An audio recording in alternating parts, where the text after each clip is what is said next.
But then he also reached out to me again after I was committed, and he was like, hey, like, would you be interested in coming out to a professional combine? 2 weeks later, I get a call from the same coach, and he's like, hey, like, LAFC is interested in you. Anyone can set goals, but if you don't have a plan to achieve it, it's going to be very hard to reach it. Being in that environment with LAFC at the pro level, how would you compare it to club or academy?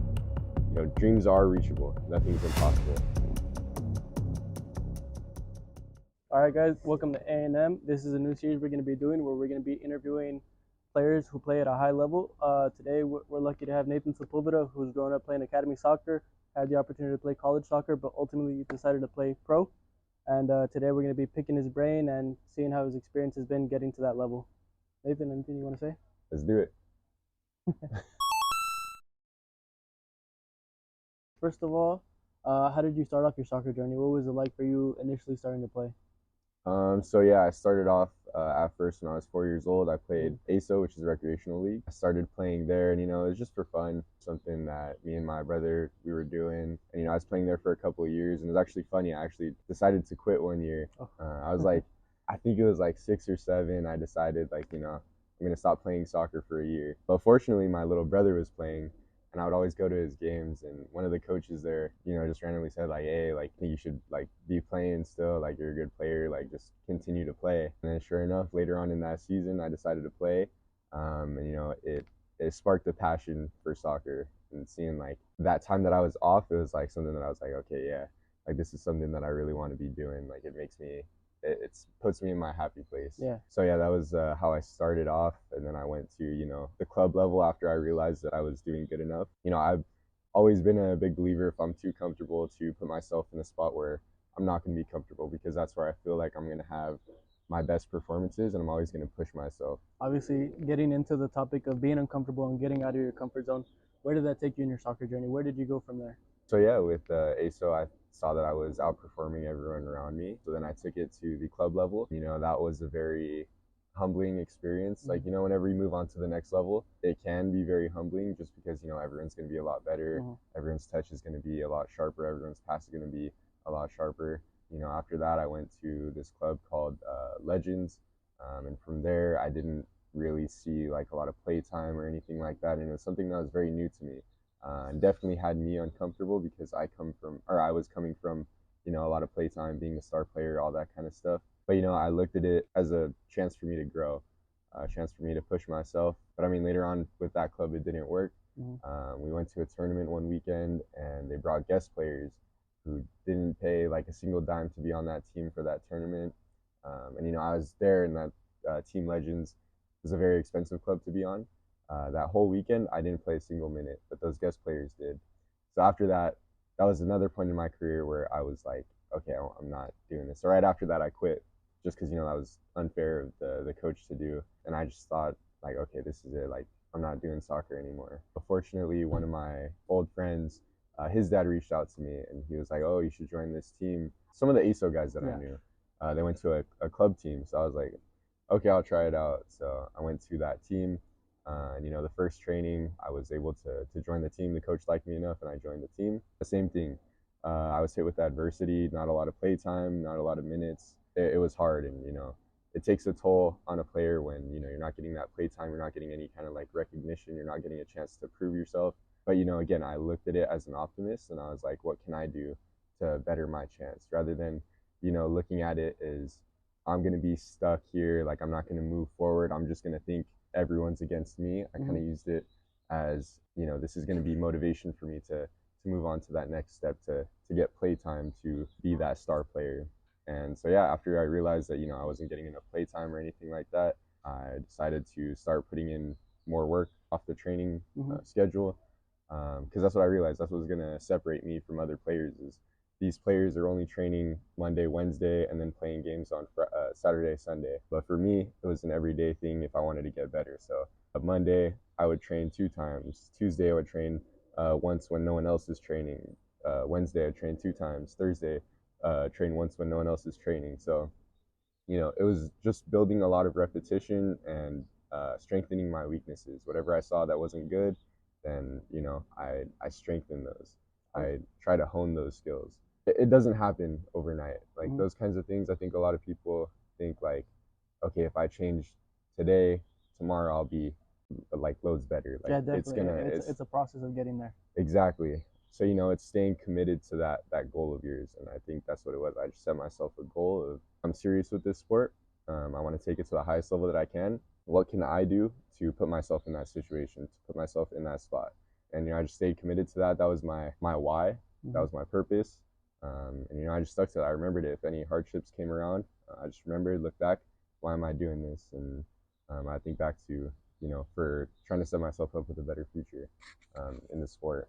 Yeah, I mean, after that, probably like a month later, that's when I started seeing like, it started reflecting in my like playtime and my value on the team.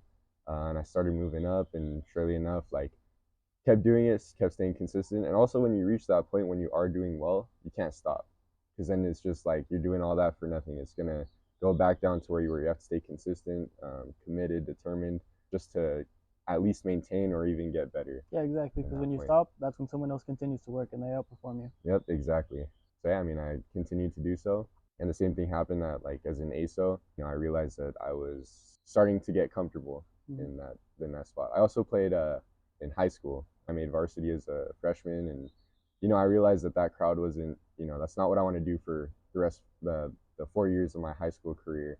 It was something that was very, you know, people were too comfortable Mm-hmm. on that. And so I just saw it as a chance for me to, okay, what's the next step that I can take? What's the next level that I can reach in my career? For me, that was academy, the highest league in the youth level. Mm-hmm. So I was like, I need to get there. Like, that's my next goal. When I was with Freedom, we played against LA Galaxy Academy. And they told us they train 4 times a week. And I was like, wow, that's crazy. Like, they do team trainings 4 times a week. And they were peeing the ball on us probably 80 to 20% possession.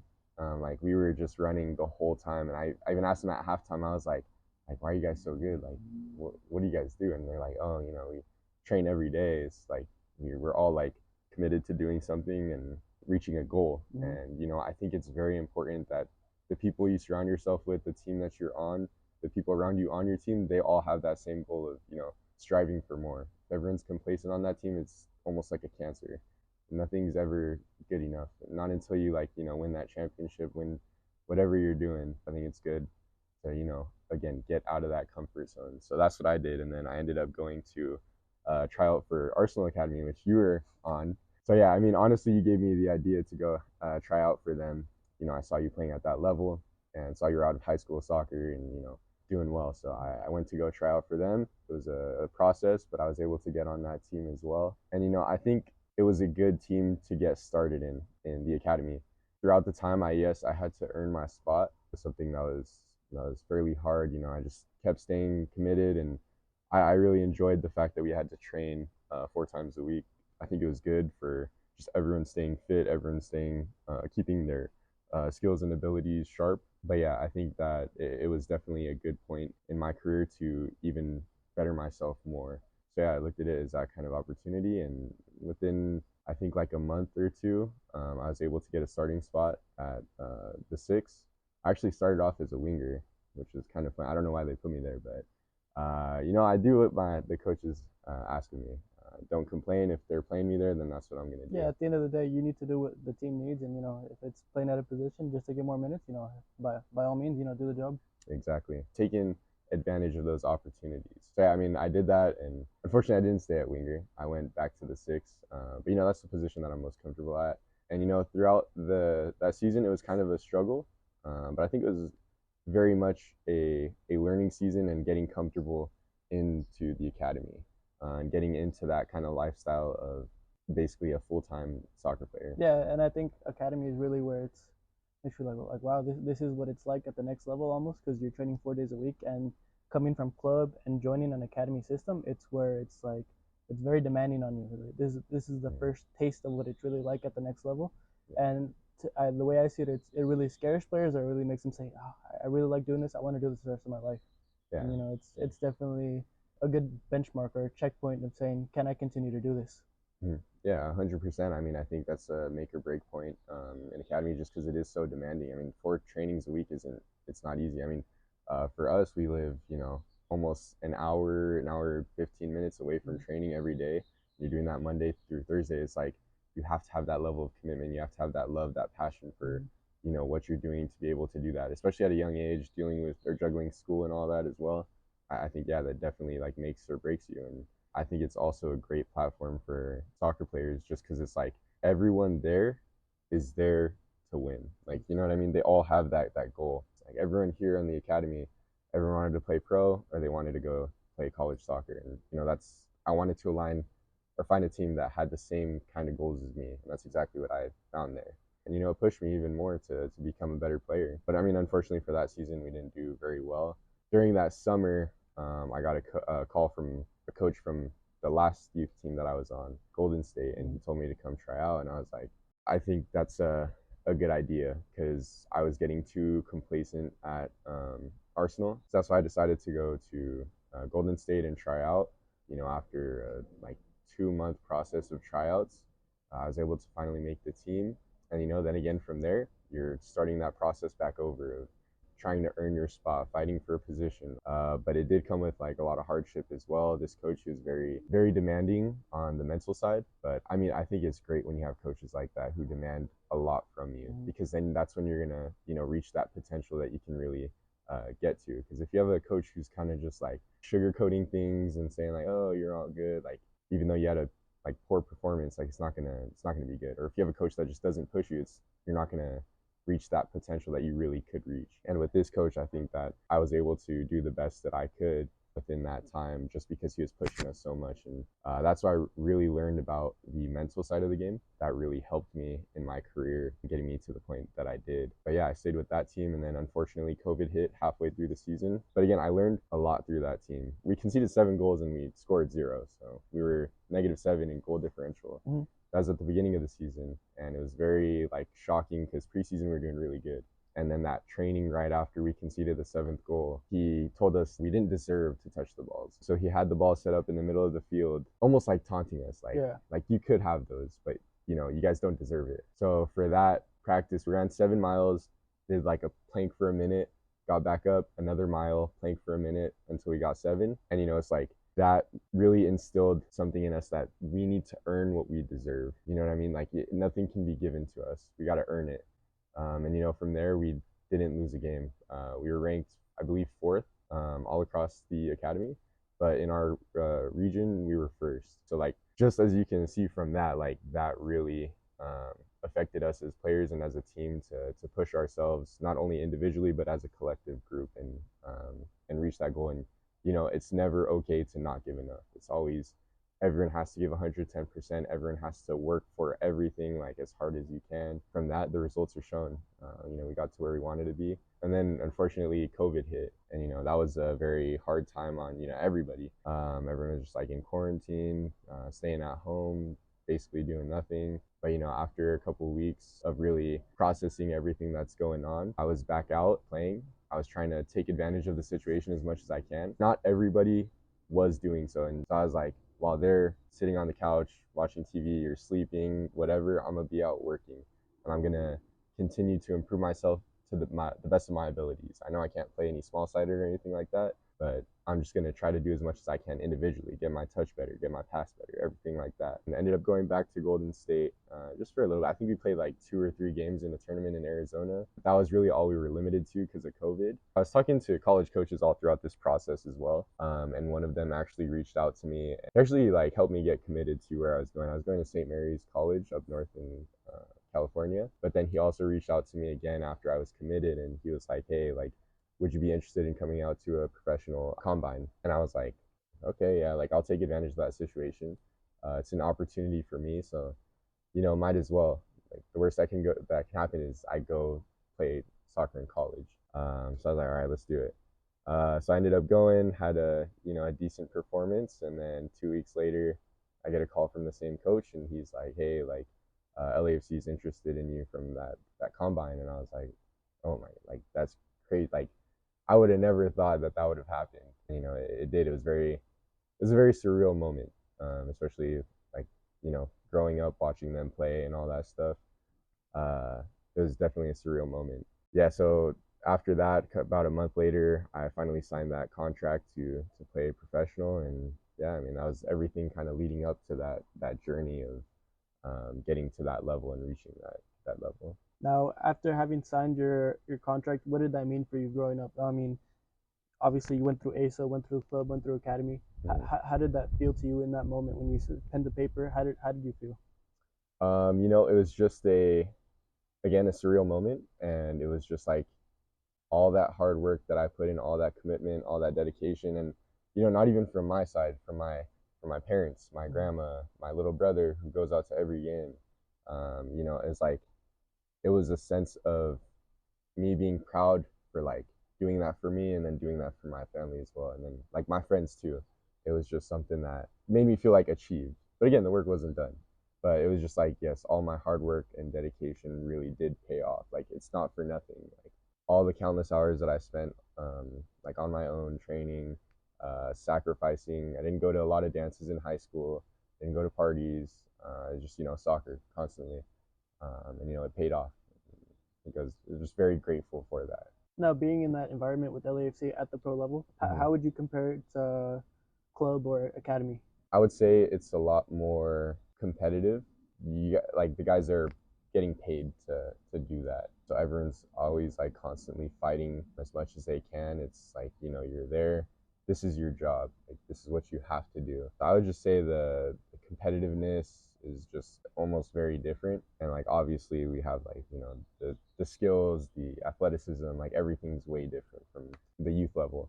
And I think something also that's very different is you have a lot more emphasis on tactics. I think throughout the youth process, you're not taught a lot of tactics. It's kind of just like do what you can to win. Mm-hmm. But I feel like in the pro level, like they really dissect everything. Like all your games, they dissect everything, every pass, every point of press, everything that you do, your first touch, all that kind of stuff. So I think that's something that's really emphasized at that level. How important is it for young players to have a clear goal and vision in their soccer career? So a big process for me, realizing that I need to, be mentally tough and be like optimistic about my like performances and opportunities to come. It actually came from my coach at Golden State. He like mentally hardened us, and he gave us like these podcasts that we would listen to. Dave Anderson. If you guys want to, I'd say give him a listen. He's very, very good and inspiring and motivating. But I was listening to those, and like every month I would set myself goals. And I think it's very important to be goal oriented and be real with yourself. So I would set goals, and not only would I set goals, I would set plans to like how would I achieve them. Mm-hmm. Anyone can set goals, but if you don't have a plan to achieve it, it's going to be very hard to reach it. So what I would do is I would set around like 5 goals for every month on what I'm going to do to improve, and I would set plans for it. If I wasn't getting enough sleep, then try to get 8 hours at least every night. If my body feels bad for the training the next day, um, I would make sure that I do an ice bath, recover, any kind of recovery, roll out, stretch, all that kind of stuff. And it was all to improve myself and keep myself playing at my tip top shape that I can perform at. What advice would you give a young soccer player aspiring to turn pro? I mean, I think this is all coming down to how committed you are and how much you really love the sport and what you're doing. If you're doing good at your level, but you're not seeing any changes, you're not seeing that you're maybe scoring more goals, having more Mm-hmm. clean sheets, anything like that, you got to change something because it's not, you're going to stay at that level. You're going to stay happy with, being at that level. You're not going to move on. You're not going to move forward. I would say to, assess that. How important is it to have a strong support system, including coaches, mentors, and teammates throughout your soccer journey? I think that it's very important to, seek help and try to improve your position as much as you can. It doesn't hurt to ask.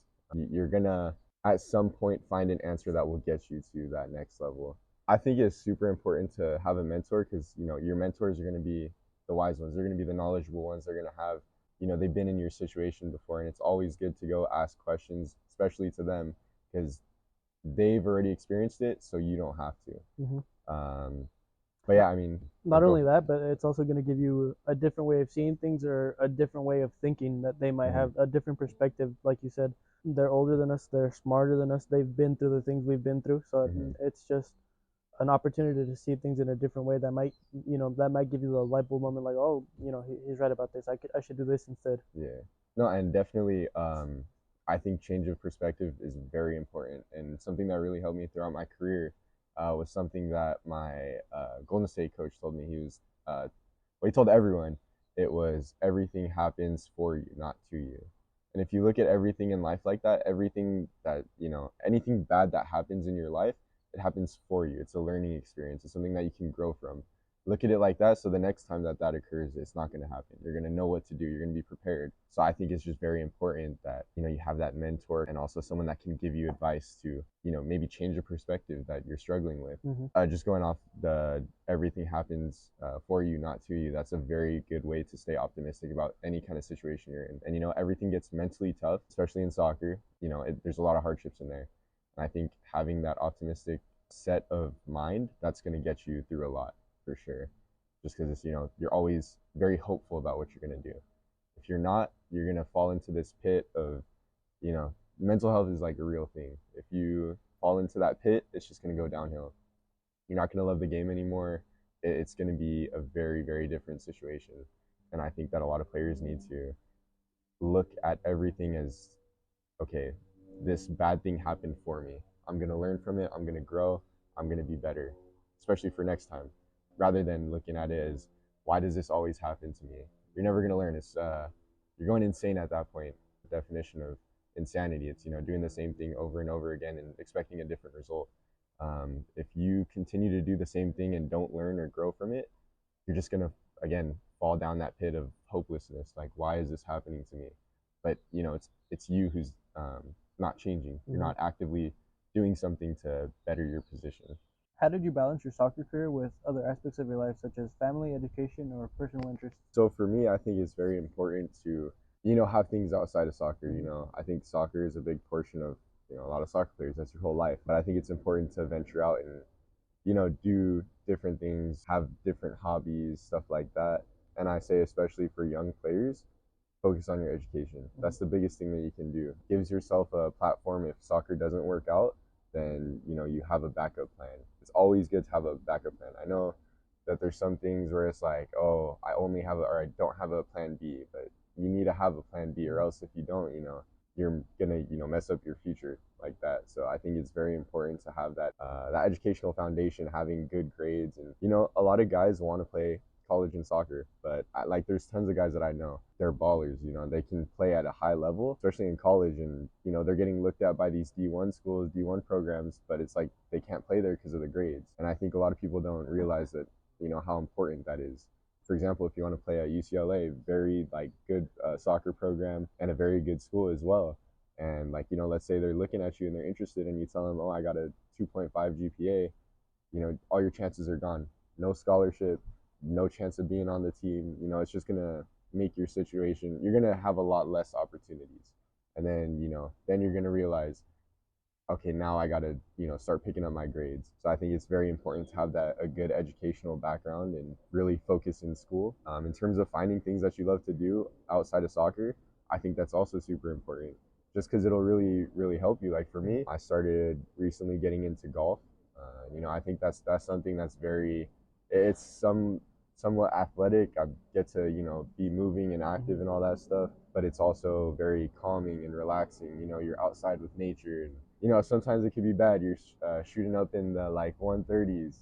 Maybe that might be me, but it's overall fun. It's something that I enjoy doing. So yeah, then I also recently got into cutting my own hair, and I feel like it's somewhat like therapeutic being able to do that. And on top of that, you save a lot of money because barbers are getting very expensive nowadays. But it's just finding something that you really love to do, and above all, for me at least, it's family. It's those people that were there for me from day one. I will never forget my grandma taking me to practice, my parents and little brother being at every game that I had going on. All the sacrifice that they've had on their time, all the sacrifice in travel that they've done, all the money they spent on me. So it's the least I can do is put my family at number one priority, um, and try to give back what they gave to me as much as I can at the best of my ability. And it can just be me spending time with my family, like just whenever I'm free, instead of maybe staying at home and playing video games. I'm there with my family, visiting cousins, just having family dinner, being there for them. I think that's the most important thing. Just being very, very family oriented, because those are the people that love you. Those are the people that got your back no matter what, and they're not going anywhere. What are some habits that most professional soccer players have? So I'd say a big one is definitely just always having that willingness to work hard, and also asking for more. Whatever you do at team training, it's not enough. You always gotta go above and beyond and do more than what's asked of you. And again, that's how you're gonna reach that potential of you being the best player that you can possibly be. So I think that's what's very different. Going from the youth level, everyone's kind of just, oh, practice is over, I'm gonna go home. Whereas in the professional level, practice is over, let me get some touches in. Maybe my passing wasn't good during training, or even in the last game, my first touch wasn't good. It's okay, let me grab one of my teammates and we can help each other.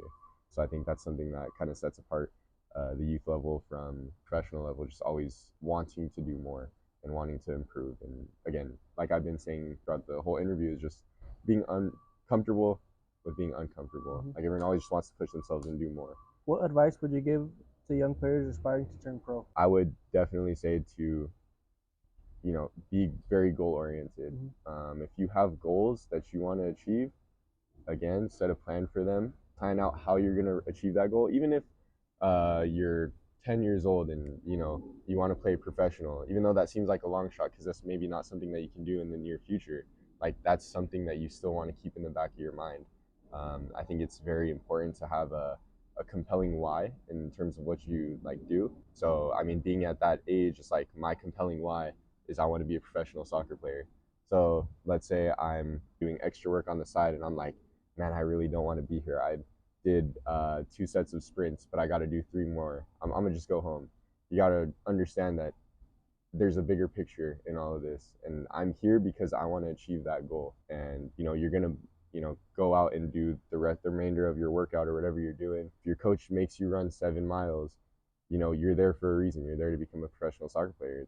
It's gonna benefit you. It's gonna help you.